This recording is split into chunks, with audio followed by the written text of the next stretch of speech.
Welcome to our channel current affairs expert. আমি Sandipan sir. আজকে নতুন একটা ক্লাস শুরু করব। বেশ কিছু কারেন্ট অ্যাফেয়ার্স এর কোশ্চেন আজকে আমি তোমাদের সঙ্গে আলোচনা করব, যেগুলো খুবই গুরুত্বপূর্ণ কিছু কোশ্চেন, এবং যে কোশ্চেনগুলো আগামী দিনে আমাদের যে সমস্ত পরীক্ষাগুলো রয়েছে সেই সমস্ত পরীক্ষাগুলোর জন্য খুবই ইম্পর্টেন্ট কিছু কোশ্চেন আমি আলোচনা করব। তো এখানে দেখো, আমাদের যে ফার্স্ট কোশ্চেনটা যেটা রয়েছে, কি বলেছে? বলছে recently India achieve a major public health milestone by receiving the WHO certificate of elimination of trachoma as a public health problem during the 78th World Health Assembly held in Geneva. Who headed the Indian delegation at the event? অর্থাৎ এই যে ইভেন্টটা হয়েছে সেই ইভেন্টে ভারতের হয়ে কে পরিচালনা করেছিল?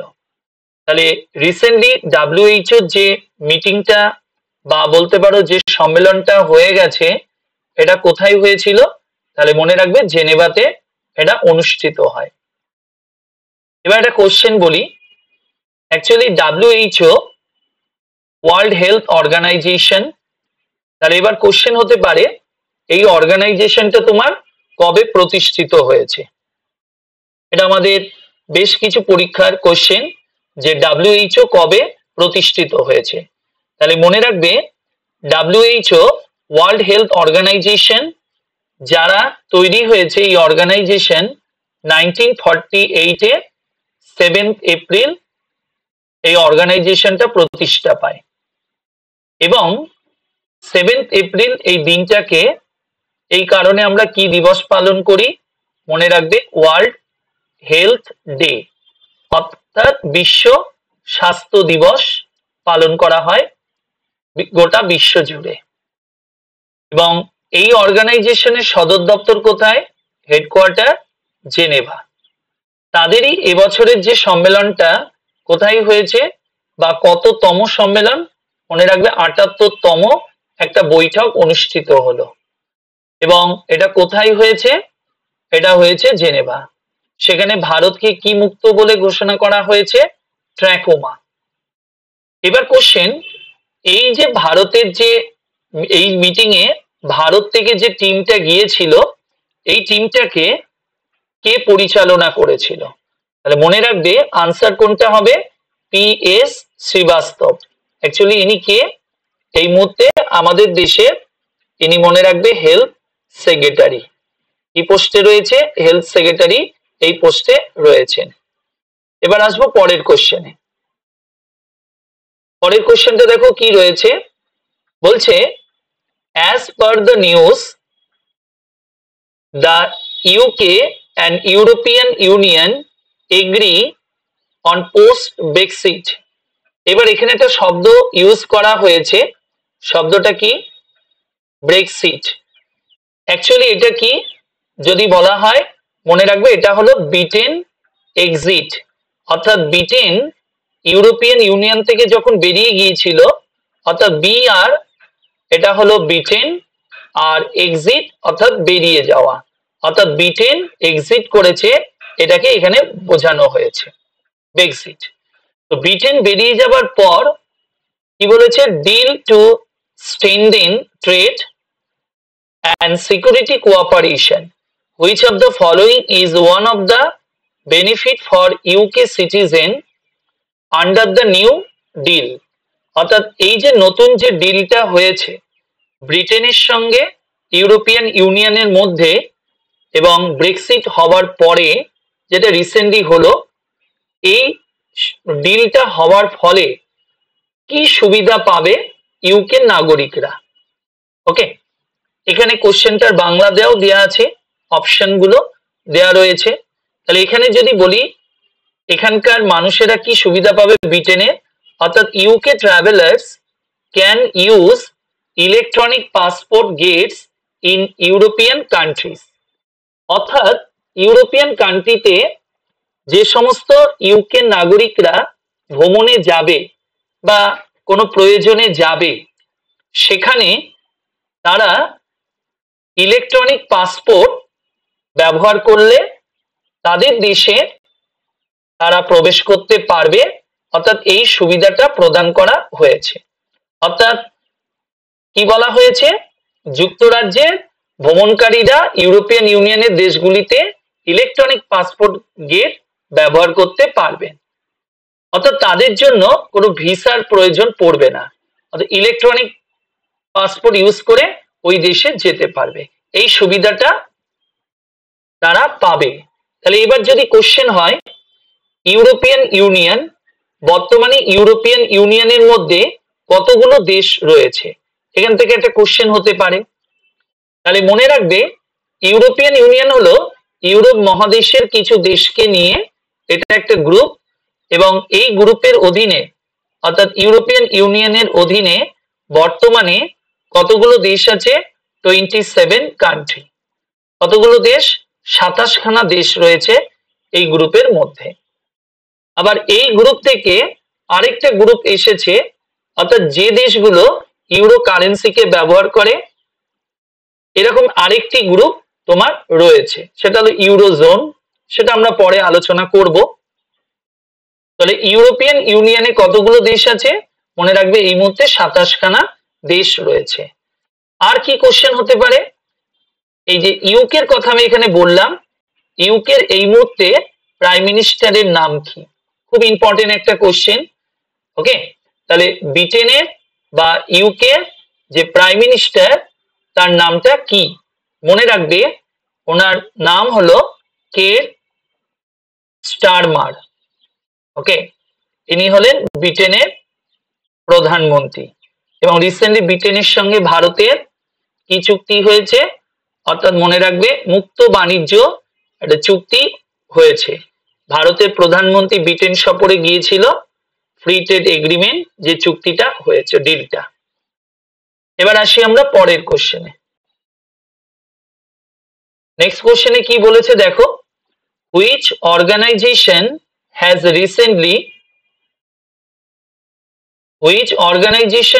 Recently been assigned the management of Tamil Nadu 50 crore endangered species conservation fund। অর্থাৎ তামিলনাড়ুর যে 50 কোটি টাকার বিপন্ন প্রজাতির যে সংরক্ষণ তহবিলের ব্যবস্থাপনার দায়িত্ব সম্প্রতি কোন সংস্থাকে প্রদান করা হয়েছে, খুব গুরুত্বপূর্ণ একটা কোশ্চেন। অর্থাৎ এন্ডেঞ্জার বলতে যে সমস্ত বিপন্ন হয়ে গেছে বা যেগুলো মানে বিপন্ন প্রজাতি হয়ে গেছে বা যেগুলো আস্তে আস্তে হারিয়ে যাচ্ছে তাদেরকে সংরক্ষণ করবার জন্য এই অর্থটাকে ব্যবহার করা হবে। তো তার জন্য কারা কাজ করবে বা কাদেরকে দায়িত্ব দেওয়া হয়েছে, মনে রাখবে advance institute of wild life conservation. কি বললাম, advance institute of wild life conservation অর্থাৎ EIWC, এদেরকেই তোমার এই দায়িত্বটা প্রদান করা হয়েছে। খুব ভালো করে এটা মাথায় রেখো, কত কোটি টাকার, মনে রাখবে 50 crore এই ফান্ডটা তারা এই কাজে ব্যবহার করবে। এবার এখান থেকে কোশ্চেন হতে পারে তামিলনাড়ু রাজ্যের বর্তমান সিএম এর নাম কি বা চিফ মিনিস্টার কে রয়েছেন, এটা একটা গুরুত্বপূর্ণ কোশ্চেন হতে পারে। কি কোশ্চেন, উত্তরটা কি হবে, তাহলে মনে রাখবে সিএম হবে MK স্ট্যালিন। মনে রাখবে MK স্ট্যালিন, ইনি হলেন তামিলনাড়ুর বর্তমান মুখ্যমন্ত্রী বা সিএম। নেক্সট কোশ্চেন কি রয়েছে, what is the primary objective of the বিকশিত কৃষি সংকল্প অভিযান। অ্যাকচুয়ালি এই বিকশিত কৃষি সংকল্প অভিযান যদি বলা হয় ভারতের কোন রাজ্যে হয়েছিল, তাহলে মনে রাখবে এটা হয়েছিল ত্রিপুরা রাজ্যে হয়েছিল। এবং এটা কারা পরিচালনা করেছে, মনে রাখবে ত্রিপুরা রাজ্যের এগ্রিকালচার ডিপার্টমেন্ট এবং ভারত সরকারের এগ্রিকালচার ডিপার্টমেন্ট উভয়ে যৌথভাবে এই যে অভিযান, এই অভিযানটাকে পরিচালনা করে। এবার কোশ্চেন হতে পারে এই অভিযানটা কবে হয়েছে, এটা একটা গুরুত্বপূর্ণ। তাহলে মনে রাখবে অভিযানটা হয়েছিল 29 তারিখ থেকে, অর্থাৎ 29 মে থেকে 12 জুন পর্যন্ত এই অভিযানটা হয়েছে। কোশ্চেনটা কি বলেছে? প্রাইমারি অবজেক্টিভ, অর্থাৎ এই অভিযানের প্রাইমারি অবজেক্টিভটা কি? তাহলে মনে রাখবে উদ্দেশ্যটা কি? Increase agricultural productivity and output, অর্থাৎ কৃষির যে উৎপাদনশীলতা এবং উৎপাদন বৃদ্ধি, এটার জন্য এই অভিযানটা তোমার করা হয়েছিল। আর কি মনে রাখবে? তাহলে এটা ভারতের কোন রাজ্যে হয়েছিল? ত্রিপুরা রাজ্যে এটা হয়েছিল। আর এটা কারা পরিচালনা করেছে বললাম? স্টেট এগ্রিকালচার ডিপার্টমেন্ট, ভারত সরকারের কৃষি যে মিনিস্ট্রি বা এগ্রিকালচার মিনিস্ট্রি, তারা সঙ্গে মনে রাখবে ICAR। ICAR বলতে কি বোঝায়? Indian council of agricultural research, তারাও কিনা এই অভিযানে তাদের একটা ভূমিকা ছিল বা তারাও দায়িত্ব পালন করেছে। নেক্সট কোশ্চেন কি রয়েছে দেখো, which state has received the highest fund allocation under MGNREGS in financial year 26? প্রথমত MGNREGS এর পুরো নামটা কি? মনে রাখবে MG অর্থাৎ মহাত্মা গান্ধী, এটা পুরো নাম লিখলাম না। তাহলে বাদবাকিটা কি বলেছে? ন্যাশনাল রুরাল এমপ্লয়মেন্ট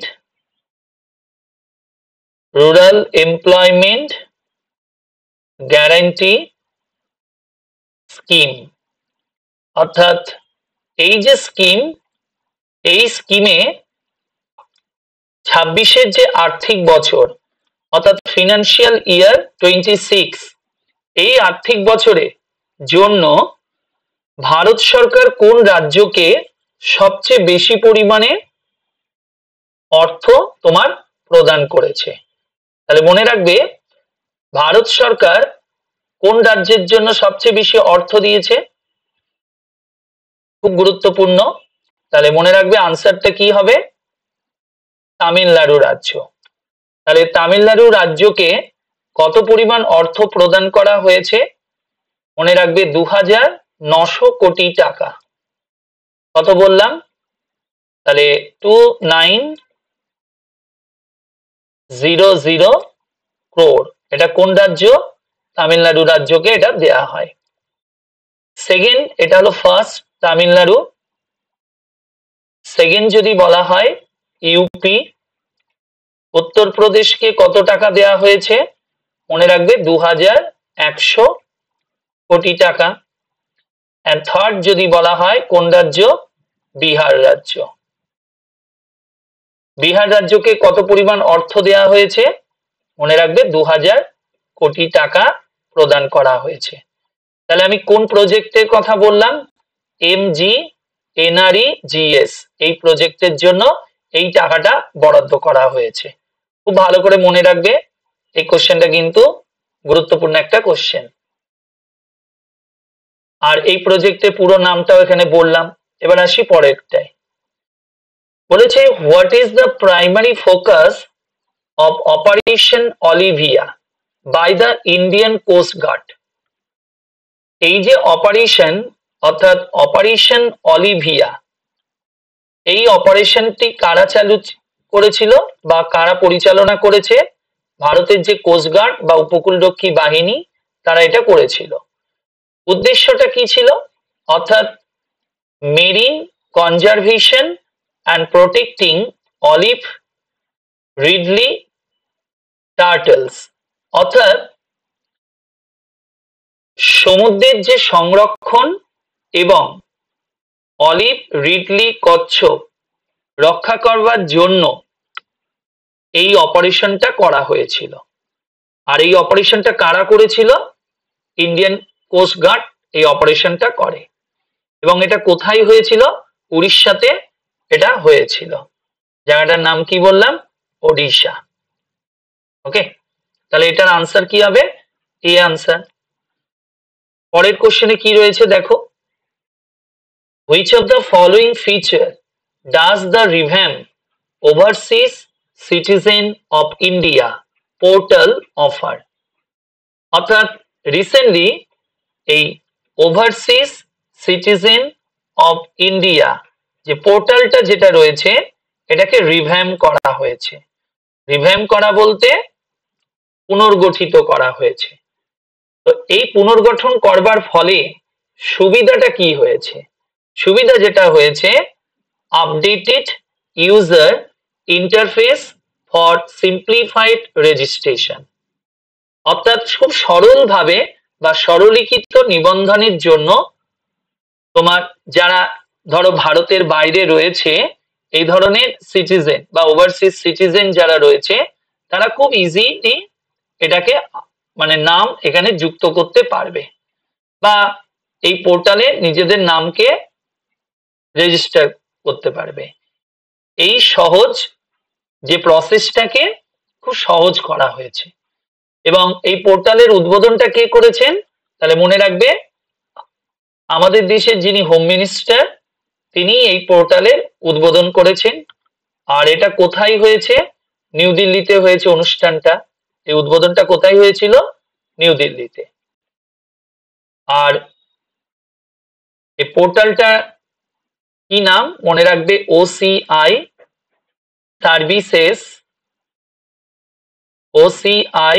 services.gov.in, এটাই ছিল তোমার পোর্টালটার নাম। এবার আসি আমরা নেক্সট কোশ্চেনে। By which year is India projected to become the world largest potato producer? অর্থাৎ ভারত কোন বছরে অর্থাৎ পটাটো প্রডিউসের ক্ষেত্রে বা আলু উৎপাদনের জন্য বিশ্বের মধ্যে প্রথম হয়ে উঠবে সেটা বলা হয়েছে বা বলতে পারো একটা ধারণা করা হচ্ছে। তাহলে মনে রাখবে 2050 সালে। সালটা কত? 2050-তে ভারত প্রথম স্থানে উঠে আসবে।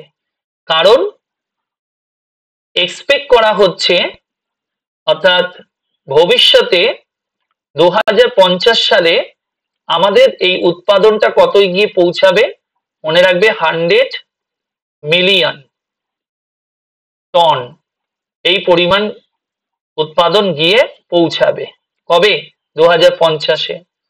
আর বর্তমানে কারেন্টলি ইন্ডিয়াতে যদি বলা হয় কতটা প্রডিউস হয় তাহলে মনে রাখবে 60 মিলিয়ন টন। কত বললাম? 60 মিলিয়ন টন আলু ভারতবর্ষে উৎপাদিত হয়। তাহলে আমরা কবে প্রথম হব? যেটা ধারণা করছি 2050 সালে আমরা এটা প্রথম হব। ওকে, তো এই হলো আজকের ক্লাস। আশা করি তোমরা বুঝতে পেরেছো। যদি তোমাদের আমার ক্লাস ভালো লাগে অবশ্যই চ্যানেলটিকে শেয়ার করবে, লাইক দেবে, কমেন্ট এবং বেল আইকনটা ক্লিক করবে যাতে আমি নেক্সট যে ক্লাসগুলো আপলোড যখন করব অবশ্যই তোমরা যেন তার নোটিফিকেশন গুলো পাও। সেই কারণে সকলে ভালো থেকো। আর এই ক্লাসের যদি পিডিএফ তোমরা পেতে চাও তাহলে আমার যে টেলিগ্রাম চ্যানেল WBCS ড্রিমার, যেটা লিংক দেয়া থাকবে এখানে ডেসক্রিপশনে, সেখান থেকে তোমরা জয়েন করে যাও। তাহলে প্রত্যেকটা ক্লাসের পিডিএফ গুলো তোমরা পেয়ে যাবে। সকলে ভালো থেকো। Bye, tata.